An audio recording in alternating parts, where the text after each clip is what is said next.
Kita nyari duit, cari pekerjaan. Nah, di sana siapa yang bisa dikerjain? Korupsi ini kan virus. Yes, betul. Kemiskinan ini setan. Iya. Makanya disebut lingkaran setan. Pesannya adalah kalau periode ini saya nggak mampu menyelesaikan, saya tidak akan maju lagi ke periode selanjutnya. Gitu ya? Belum tentu juga selesai. Belum tentu juga. Problemnya itu, belum tentu juga selesai.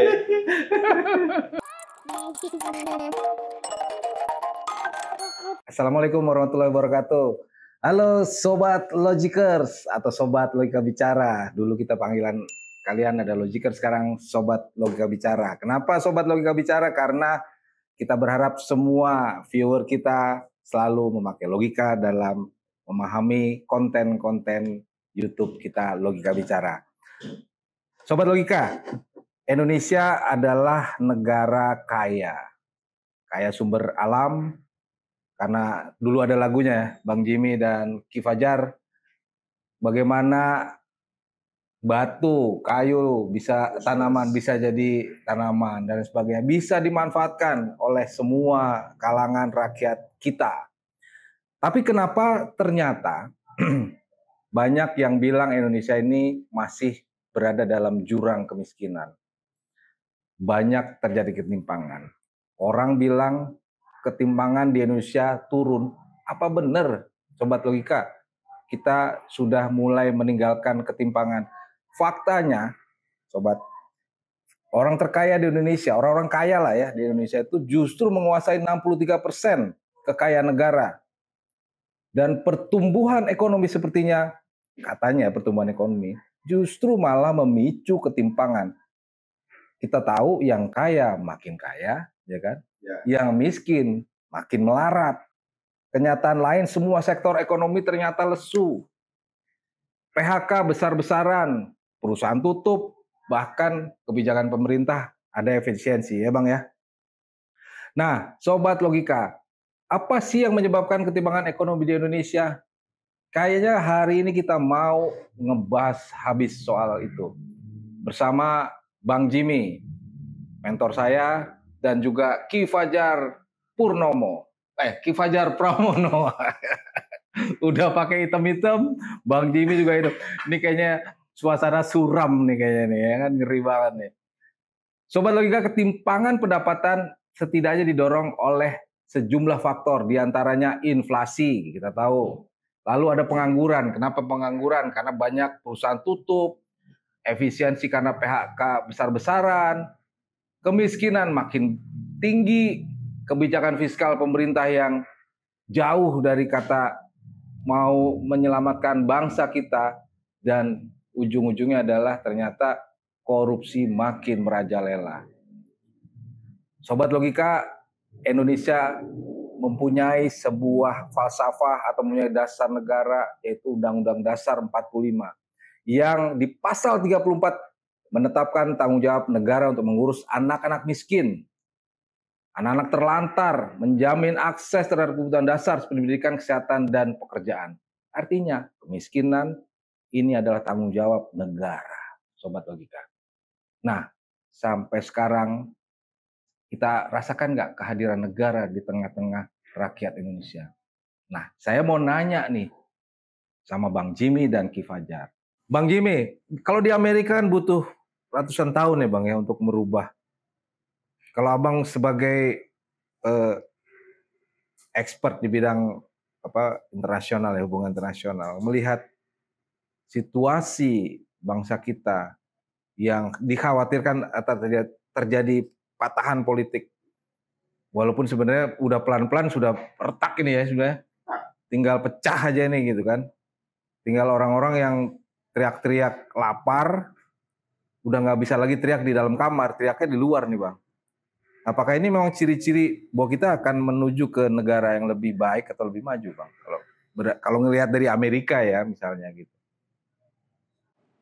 Ya, kita kalau lihat dari sejarah Amerika, itu dia hingga hari ini itu mempunyai sejarah demokrasi itu 250 tahun. Nah, kita ini pantas belum apa-apa. Iya. Karena kita ini belum memiliki 100 saja belum ya. belum ya. Kita memasuki 80 tahun, tapi itu pun berapa tahun kita baru merasa bahwa ada demokrasi. Iya. Itu pun masih ada, katakanlah, ketidakjelasan karena tadi katakanlah demokrasi itu masih huruf kecil D. Jadi kelembagaan politik dan kelembagaan hukum itu masih memerlukan sebuah perjalanan, ya kan? Panjang dan sebuah perubahan besar yang harus dilaksanakan. Kalau tidak ya demokrasi walaupun sudah menuju 80 tahun merdeka akan terhambat. Jadi kita membutuhkan waktu yang panjang karena perjalanan demokrasi itu tidak mudah dan tidak yang kita pikirkan bahwa demokrasi itu bisa seperti membalikan tangan. Yes, betul. Tapi kembali ke soal kesenjangan, tadi dikatakan Mas Widi, kalau lihat dari indeks Gini, kita itu di tahun 2025 ini, indeks Gini kita itu 0,37. Artinya masih ada, katakanlah, semacam kurva yang menjelaskan bahwa kita ini masih ada gap ekonomi itu besar. Walaupun tidak sebesar yang negara-negara lain ya. Kita termasuk lumayan lah ya. Afrika Selatan paling besar, Pak. Iya. Nah, poin kedua, dengan adanya indeks Gini 0,37 itu, ya kita harus mulai ya kan melihat bagaimana caranya agar distribusi kekayaan itu ya apakah dalam bentuk nantinya hukum perampasan aset ataukah dalam bentuk struktur yang lain ataukah dalam bentuk proyek-proyek bantuan sehingga tani, buruh, UKM itu bisa berdiri sendiri. Artinya, pemerintah harus memberi kesempatan besar dan membuka pintu sebesar-besarnya untuk kehidupan rakyat. Karena rakyat itu levelnya UKM, petani, buruh, itu yang artinya berpenghasilan kecil. Nah, terus yang kedua, apa yang terjadi juga dengan kelas menengah pada saat ini, itu hampir 20 juta. Kelas menengah itu turun kelasnya. Tadinya dia memiliki tabungan, sekarang sudah tabungan ini sudah menjadi mantap. Makan tabungan. Nah inilah yang terjadi sekarang. Ada kelas menengah yang menurun, ada pengangguran yang tinggi, ya. Perlu perhatian kepada rakyat yang di bawah. Nah, apa yang perlu? Nanti jika kesenjangan besar, ini akan menjadi bahaya besar. Nah, untuk itu tadi kan, kalau ini tidak, katakan tidak diselesaikan step by step dalam 3, 4 tahun atau 5 tahun ke depan ini akan menjadi, katakanlah, penurunan kembali. Kan kita inginkan 8% pertumbuhan. Tetapi yang terjadi sekarang 4%. Jadi kita setiap tahun mesti menambah 1%. 1%. Nah itu teorinya adalah tetap aja di permodalan dan investasi. Nah itu yang terjadi. Kalau tidak terjadi investasi besar-besaran, nah ini juga pengangguran tetap akan bertambah luas. Nah, saya kira yang paling penting adalah bagaimana fokus, bagaimana menyelesaikan masalah secara cepat. Istilahnya harus ada policy gerakan cepat, gerpet. Kalau gercep. Kalau nggak ada gercep, ini berat, berat. Karena gini, kenapa terjadi kesenjangan? Yang ada tadi ya di secara teoritis 0,37, ya itu karena inflasi, karena pengangguran, ya kan? Ya. Karena polusi daripada fiskal. Tetapi, ya kan? Yang memperparah itu adalah permainan politik orang kaya. Ini yang membuat keributan yang terjadi saat ini. Ya. Orang-orang kaya ini sudah berpolitik. DPR itu modalnya datang dari orang kaya, para anggota DPR. Nggak ada orang miskin. Partai-partai itu dimodali orang-orang kaya, bukan oleh rakyat. Kita nggak perlu berteriak-teriak rakyat. Karena kalau secara teoritis kan dulu demokrasi adalah dari rakyat untuk rakyat. Tapi sekarang udah berubah ternyata. Sekarang nih hukum aja udah berubah. Siapa yang membayar itu yang benar. Iya kan? Partai udah menjadi PT. Iya kan? Nah, ini yang modern disebut tadi. Ini udah kita generasi modern ini. Jadi ya tapi kembali tadi ke rakyat tadi, perlu perhatian, mohon dengan sangat pemerintah melihat kehidupan itu bagaimana melihat dan mencari jalan keluar bagi kaum buruh, kaum tani, dan UKM. Karena dengan mereka tumbuh, plus kelas menengah yang 20 juta ini dikembalikan kepada kelasnya kembali, maka menurut saya ditambah investasi yang besar yang akan masuk, maka katakanlah ada investasi 100 juta dolar, 100 juta triliun, atau 50 triliun juta, ya kan, atau apalah yang kita sebut. Pokoknya harus ada draft yang besar, fund yang besar dari katakanlah dana dana antara, apakah itu bikin real lah, ya kan? Jangan hanya omon-omon, ya kira-kira gitu. Sobat logika nih, biasanya memang ketimpangan, kesenjangan itu identik dengan kemiskinan, karena yang dilihat pasti si miskinnya, benar ya. Tapi kadang-kadang di media-media itu justru membuat kesenjangan makin kelihatan ketika muncul artikel siapa aja orang Indonesia yang masuk 10 besar orang terkaya berdasarkan majalah Forbes. Ini kayak gini-gini kan sebenarnya miris ya. Saat kita lagi tinggi angka kemiskinan, terus dipamerin kesenjangan orang kaya. Sinetron juga begitu. Nah, kesadaran masyarakat terhadap bahwa dirinya miskin itu kadang-kadang sudah di luar nalar. Di luar nalar gini, orang dulu dibilang miskin malu ya. Terus sekarang orang kalau bisa selalu bilangnya miskin supaya apa? Nerima bantuan. Nah, karakter mental kita itu memang mental penerima bantuan, Bang. Nah, karakter ini juga menunjukkan bahwa memang kita tuh miskin secara pendidikan, kesehatan, bahkan mental pun miskin karena karakternya selalu pengennya nerima bantuan. Kebijakan politik pemerintah yang tadi Abang bilang solusi harus jelas. Nah, tinggal kalau kata kemarin teman kita Dipo, kan harus fokus nih. Masalahnya apa ya? Ya, Ki Fajar ya. Masalahnya sesungguhnya apa sih supaya ketika ada vaksin yang dicari oleh pemerintah buat mengatasi virus yang namanya kemiskinan ini bisa tepat sasaran. Nah, kalau tadi Bang Jimmy udah ngomong banyak.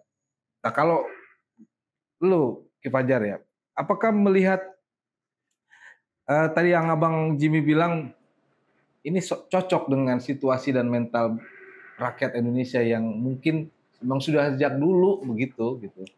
Dan ke depan nih butuh waktu berapa lama untuk pemerintah bisa merealisasikan vaksin untuk menyelesaikan virus kemiskinan ini? Kalau masalah menyelesaikan ketimpangan ini, kesenjangan ini, itu kita beri apresiasi lah pada pemerintah sekarang. Ada beberapa kebijakan yang lumayan. Untuk petani, mereka turun. Dua hal terutama, pupuk dan benih. Setelah produksi panen juga ditampung Iya, ada oleh Bulog. ya. Dengan harga eceran terendah itu udah di harga dasar terendahnya ditetapkan.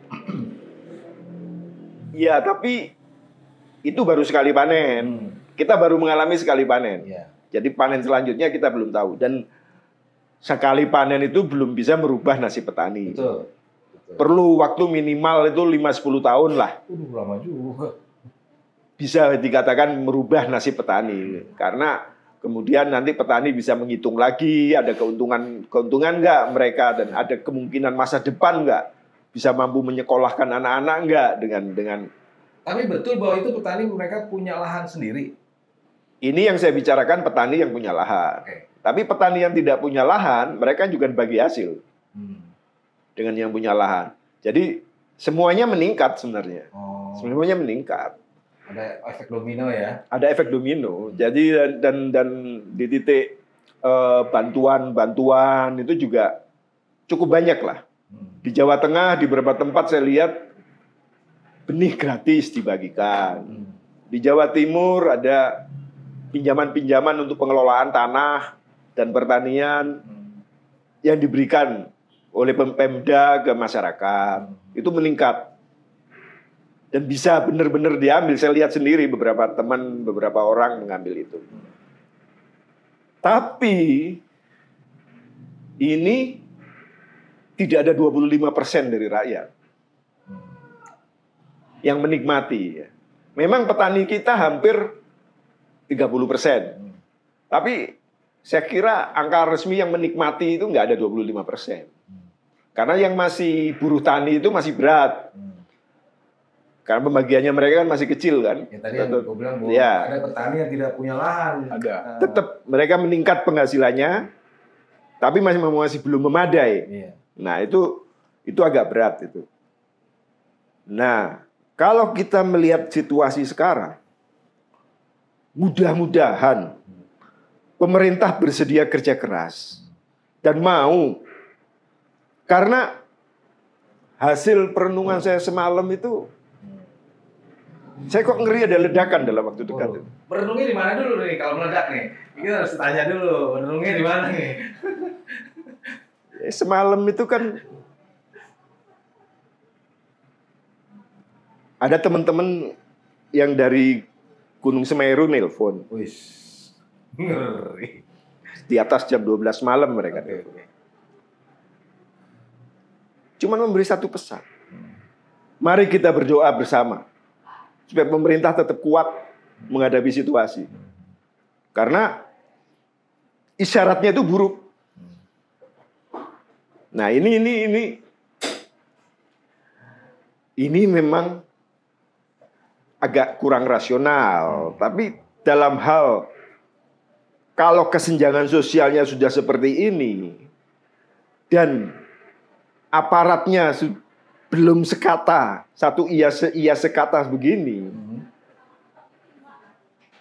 yaitu peluang untuk terjadi crack, patahan-patahan politik itu memang ada. Dan itu tantangan buat Pak Prabowo. Apakah beliau bisa melewati masa-masa gelap, masa-masa kritis ini atau tidak? Jangan. Atau masa-masa masih kesurupan ya? Masih kesurupan ya, Kalau itu masih. Masih ya? Masih. Karena ya sampai sekarang kan ternyata sumber dayanya belum bisa dimanfaatkan dan tidak dimanfaatkan 100%. Menterinya aja masih sebagian menterinya Jokowi gimana? Penting nih. Ini karena memang ngomongin masalah. Ini ujung-ujungnya ketimpangan, kemiskinan, ujung-ujungnya memang politik ya Bang ya? Politik. Kalau ini tadi telepon dari Gunung Semeru Bang. Telepon, ada sinyal di sana Jar. Gunung Semeru. Pakai pager kali jangan enggak? Ada. Pakai Gunung Semeru. Telepon satelit aja ada. Ada. Di kepulauan yang terpencil pun bisa pakai telepon satelit. Sekarang masalah telekomunikasi di atas jam 12. Di atas jam 12. Bahwa kita harus berdoa. Semoga tidak terjadi apa-apa. Apalagi Bang Jimmy tadi, Indonesia sedang tidak baik-baik saja. Sakit berarti Bang ya? Sakit. Kalau nggak segera diobati berarti game over. Game over ya. Nah, Tapi saya kira gini Mas Widi, ini kan kita bicara tentang masa depan ya, Betul. untuk generasi yang akan datang. Dan ini penting, harus dibangun optimisme. Bagaimana cara kita membangun optimisme baru? Oke. Itu yang perlu. Cocok nih. Yang ini Iya. ada info yang ngeri, Iya. harus ada optimisnya. Bagaimana solusinya? Jadi memang optimisme itu dibangun, katakanlah tadi, bagaimana generation gap itu. Bagaimana bahwa masa depan itu ada, katakanlah, kesadaran ya, kesadaran tentang bahwa pentingnya kita melihat ke depan. Ya. Itu harus dibangun, Mas Widi. Nah, kesadaran itu harus diciptakan melalui kebijakan oleh pemerintah. Tanpa kebijakan itu sangat sulit. Ya. Karena regulator itu sangat menentukan untuk adanya pertumbuhan. Karena investor itu kan selalu mengeluh. Untuk masuk ke Indonesia itu selalu berat. Berpikir 5 kali. Kadang-kadang tidak jadi. Termasuk sudah ada beberapa kasus yang batal. Ya, baik dari Korea batal, ya kan? Ya. Baik dari beberapa lah, Amerika batal. Nah, ini harus ada introspeksi yang sangat mendalam. Jadi cara membangun optimisme itu penting. Ya. Jadi caranya bagaimana untuk membangun optimisme itu? Karena kita memiliki reputasi selama 20 tahun dengan positif. Dan seluruh perkiraan kita akan menjadi sebuah negara yang besar. Ya kan, karena kita memiliki satu sumber alam, kita memiliki sumber manusia yang di bawah usia muda semua tuh. Nah, ini masa depan. Jadi kita memiliki surplus di tenaga, SDM manusia, dan kita memiliki surplus di alam. Nah, regulatornya bagaimana mengaturnya dengan baik? Bagaimana memelihara manusia? Bagaimana memelihara alam? Nah, ini semua mesti dibuat dalam policy yang baik. Bagaimana mendekati pasar, membuka pasar untuk ekspor. Bagaimana mengatur, katakanlah, transaksi keuangan dengan baik. Moneter yang stabil, inflasi yang rendah. Dan ini kesenjangan itu akan hilang dengan pemberian pendidikan, kesehatan, kesempatan. Kesempatan kerja itu penting untuk menghilangkan kesenjangan itu. Ya, kita memang kalau lihat dari sisi yang lain, banyak kelemahan yang terjadi dengan diri kita masing-masing. Nggak usah negara ini, ya kan? Apalagi feodalisme masih tetap kental, ya kan? Lalu perbedaan Indonesia Timur dan Indonesia Barat, Jawa dan non-Jawa, perbedaan desa dan kota, ini semua yang harus diselesaikan dalam 5 tahun ini kalau mau membangun. Dan itu udah belajar kan, dulu kita lebih hebat dari China. Itu satu pelajaran untuk membangun optimisme. Bahwa kita dulu, ya kan, 30 tahun, 35 tahun yang lalu lebih hebat dari China. Kenapa kita kalah sekarang? Inilah sebuah statement tentang optimisme. Kita harus menang dan harus ada mental untuk kemenangan. Kita memiliki mental untuk optimisme dan mental untuk kemenangan. Tapi kalau kita merasa kalah terus-menerus dan minder wadah, ya kan? Itu terjadi di generasi selanjutnya. Itu sedih kita. Nah, ini yang harus dijawab oleh bidang pendidikan, kesehatan, ekonomi, ya kan? Industri. Karena hidup kita ini andalan ekonomi, saya ulangin lagi, hanya konsumsi. Sekarang bagaimana konsumsi itu ditambah dengan produktivitas dan bidang produksi, ini bisa membangun dengan sungguh-sungguh. Sehingga kawasan ekonomi khusus itu semua penuh dengan investor baru. Orang bisa kerja di mana-mana. Nah sekarang apa yang terjadi? Kawasan ekonomi kosong. Ya. Cuman peresmiannya aja yang ada.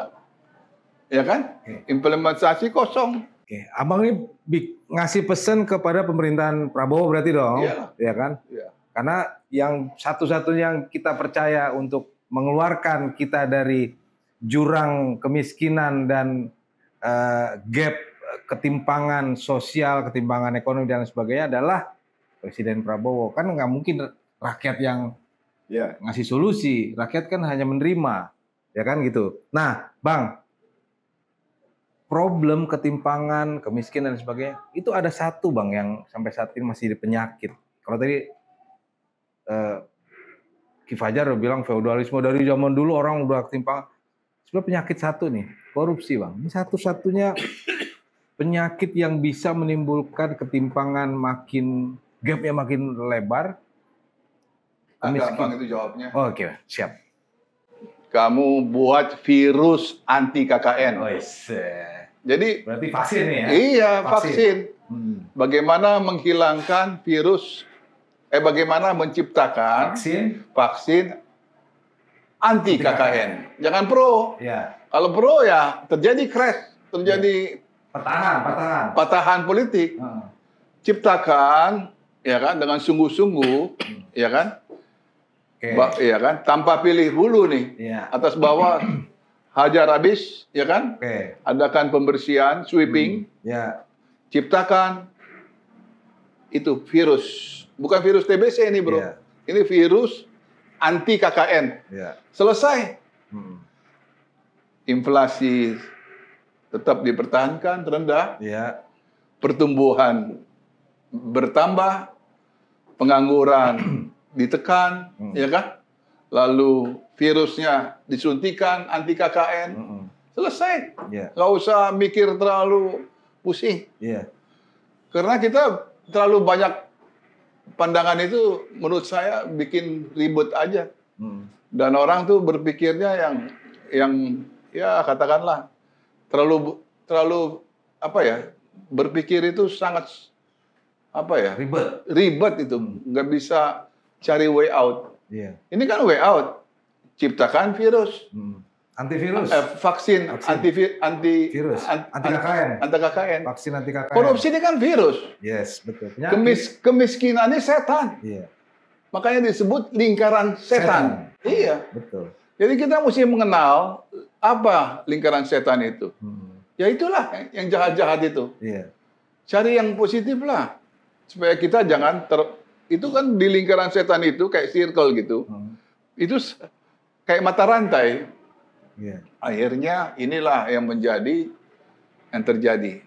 Sama kayak kenapa RRT berhasil, China ya, China berhasil, India tidak berhasil. Jadi China tuh jauh melejit. Melejit, betul. Dan kita sekali lagi lebih hebat dari Cina 35 tahun yang lalu tepatnya. Iya, dan Cina itu kita lebih duluan merdeka dari Cina. Kita 1945.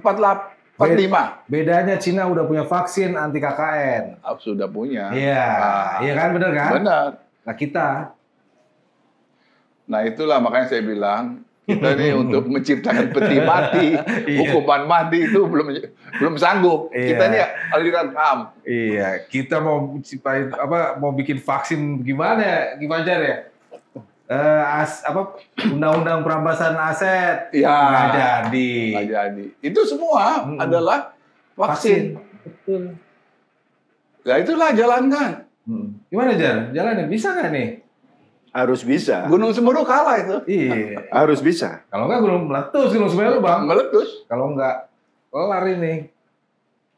Harus bisa. Karena memang itu problem sekarang yang pokok.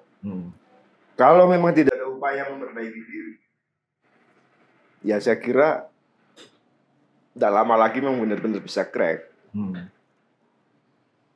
Karena sekarang ini di elit itu pada bingung nyari duit doang. Kita juga bingung sebenarnya. Bingung kita problemnya. Kita nyari duit, cari pekerjaan. Nah di sana siapa yang bisa dikerjain? Iya benar. Iya sepakat. Kurang ajar itu. Kalau kita cari kerjaan. Mereka siapa yang bisa dikerjain? Untuk tetar. Iya. Waduh, ngeri banget. Itu problem utama itu. Dan itu bakal terjadi terus-menerus kalau nggak ada vaksin tadi ya. Ya itu tadi, makanya saya bilang bahwa suasana ini berpacu dengan waktu. Sama beberapa waktu dulu saya juga udah ngomong begitu. Ini berpacu dengan waktu. Ini serius. Situasinya udah serius. Bukan sekedar siapa yang bisa dimainin atau siapa yang bisa dikerjain di kalangan elit. Tapi di bawah itu udah siapa yang harus makan siapa. Iya. Jadi suasananya itu sudah. Iya ngeri sekarang suara preman sini, preman sana. Udah berat. Iya. Dan tetap yang menerima beban terberat tetap rakyat kecil. Kesannya negara tidak hadir di situ. Kalau mau menggunakan payung optimismenya Bang Jimmy, berarti rakyat berharap, ya kan? Rakyat harus bergerak. Oh, bukan berharap. Iya, harus bergerak. Oh, gitu. Rakyat harus bergerak. Pejabat harus berbesar hati dan mulai mawas diri dan segera memperbaiki diri dan bekerja keras. Rakyat tetap harus bergerak. Oh, bukan berharap berarti ya? Tidak cukup berharap karena suasananya udah mendesak. Rakyat harus bergerak. Saya kira begitu. Jadi gini Mas Widi, kalau saya boleh tambahin Mas Widi.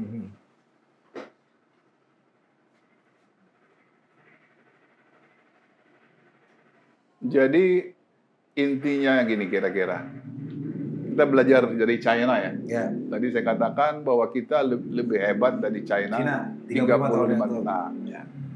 Kita berharap ke depan kita akan lebih hebat dari China. Nah, dan belajar dari China. Iya kan? Nggak ada salahnya.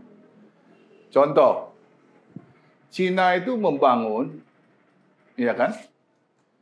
Dari pinggiran, very hill. Ya. Karena yang di tengah itu adalah kaum tani. Di Cina Tengah itu adalah kaum tani. Jadi dia membangun industri dari pinggiran. Kaum tani ini tidak memiliki daya beli. Daya beli itu ya diciptakan oleh kaum atau buruh industri, pekerja-pekerja industri. Nah, dari situlah terjadi dengan adanya industri, ya kan?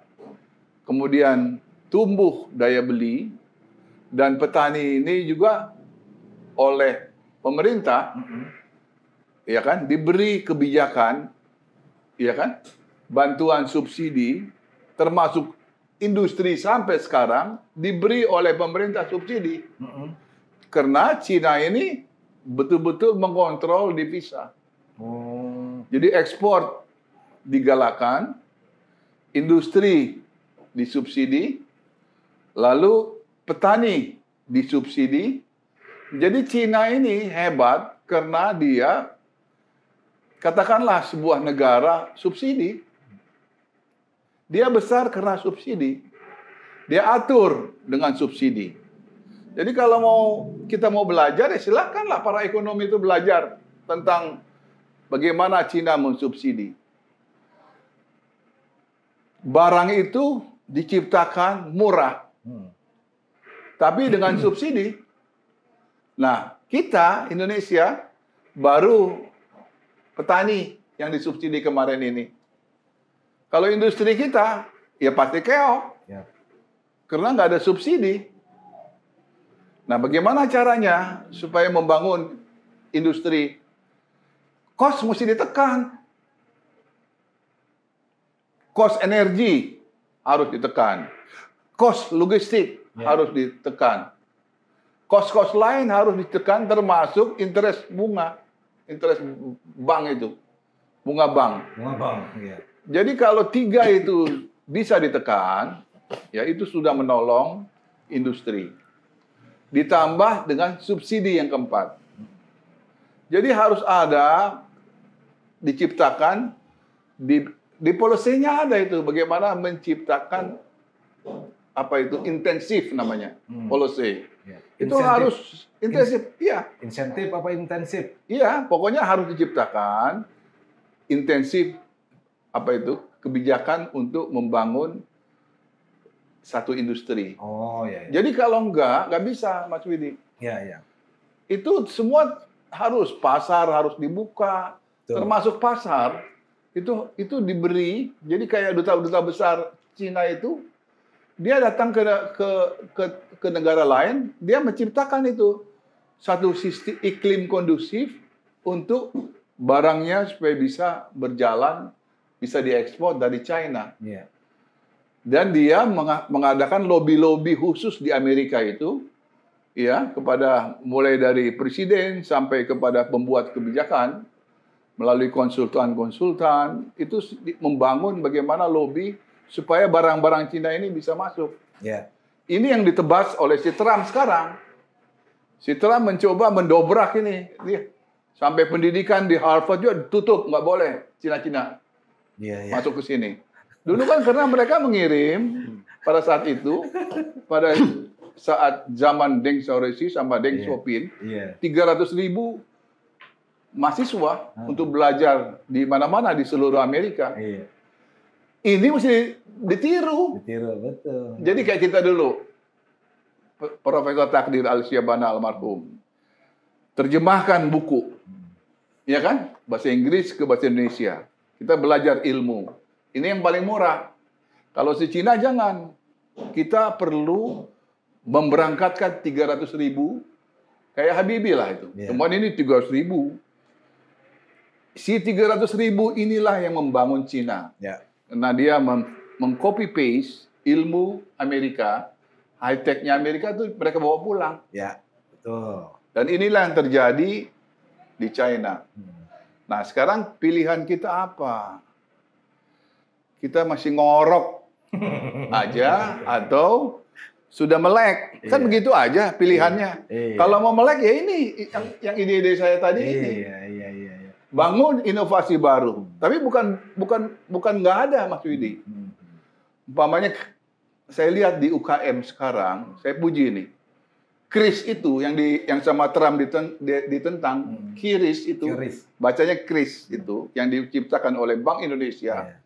Itu luar biasa, dahsyat. UKM itu tertolong.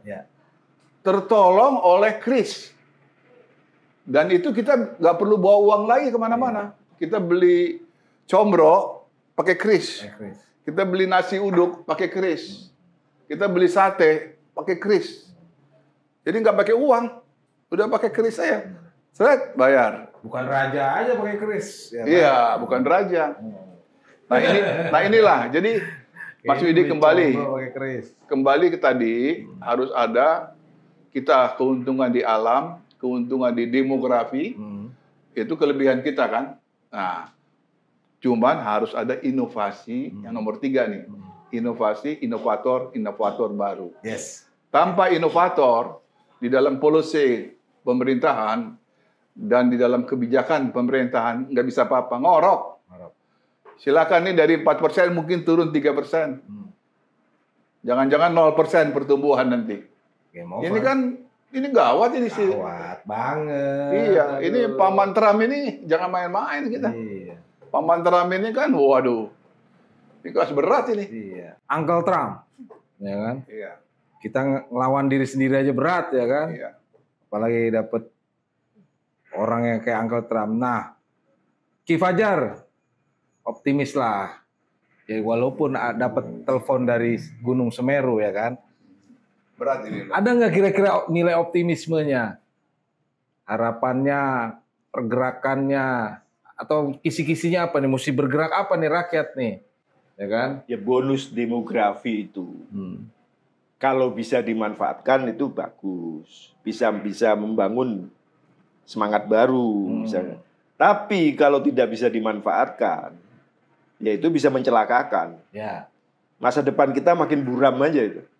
Karena besarnya generasi muda yang tidak bisa menyatu dengan program-program pembangunan dan macam-macam itu berat bagi kita ke depan.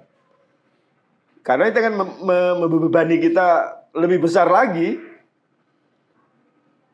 Itu satu. Terus kedua,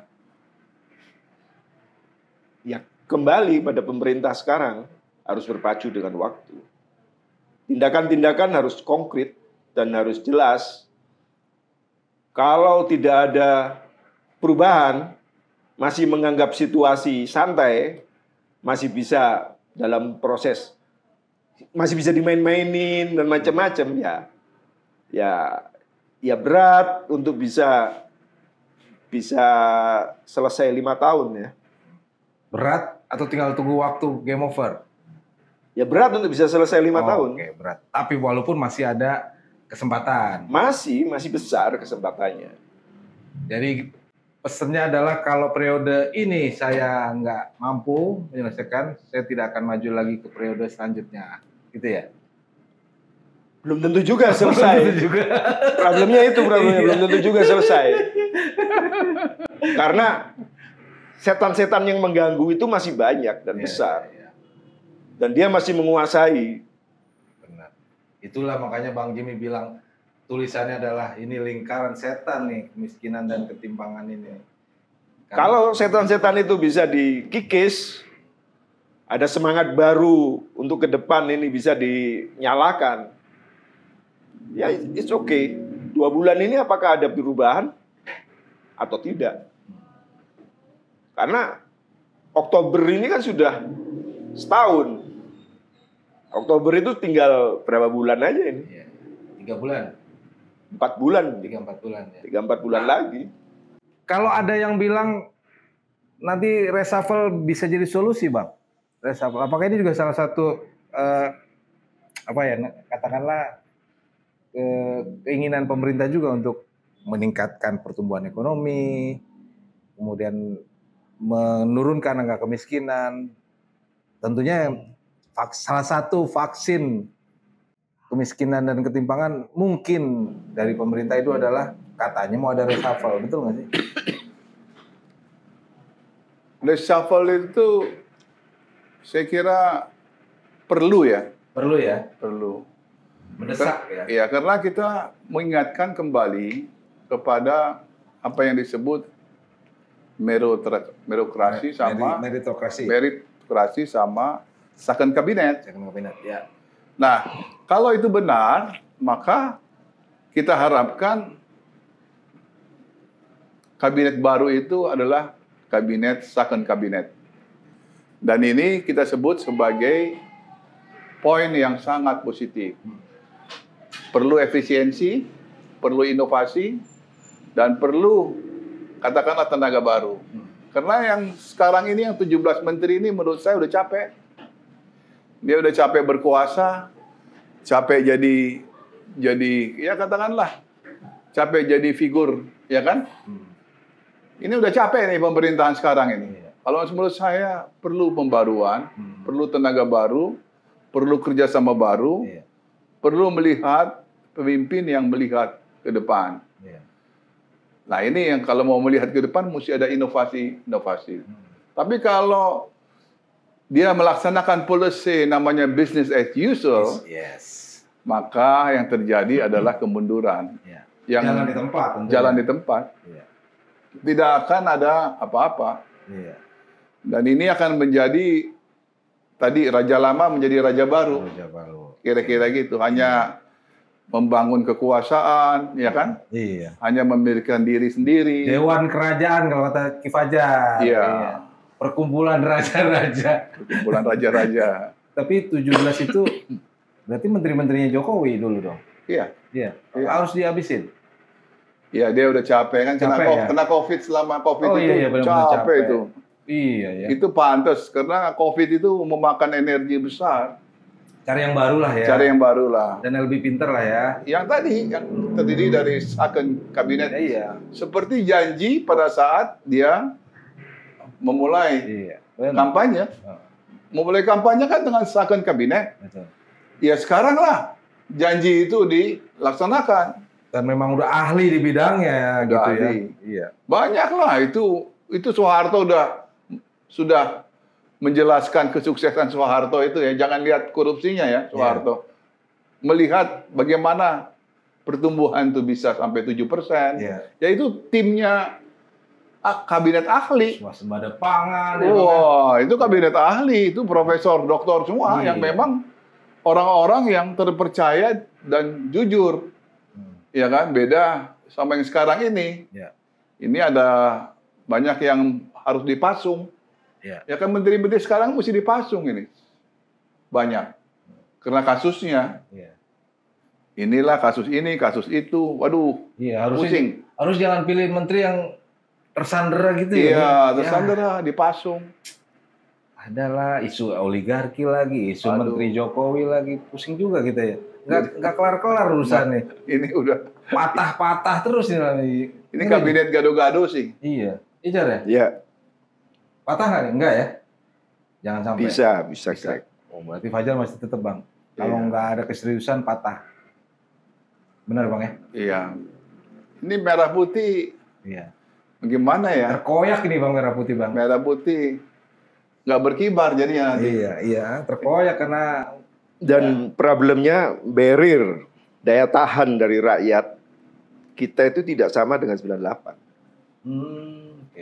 Barrier kita sekarang itu kosong. Jadi lebih membahayakan kalau terjadi crash. Waduh. Oke, baik. Ini makin ngeri. Oke, Sobat Logika. Luar biasa obrolan kita hari ini. Saya Widi Grafias selalu menemani Sobat Logika dalam konten-konten berikutnya. Bersama Bang Jimmy dan Ki Fajar Pramono. Burung camar terbang tinggi, Sobat Logika. Mencari makan di lautan luas. Kemiskinan bukan takdir diri, ya kan? Pasti ada jalan untuk lepas. Bener ya Bang ya? Setuju. Jadi jangan lupa. Jangan menangis. Jangan menangis. Kemiskinan bukan untuk ditangisi, tapi harus diatasi. Ya. Jadi jangan sampai kita jadi orang miskin, karena kalau orang miskin takutnya ya kan. Jadi segobang lagi. Iya. Ini gobangnya udah datang ya kan. Gobang udah datang nih. Nah, Sobat Logika, jumpa lagi nanti kita di konten-konten berikutnya bersama saya Widi Grafias. Jangan lupa selalu menggunakan logika. Salam logika. Wassalamualaikum warahmatullahi wabarakatuh.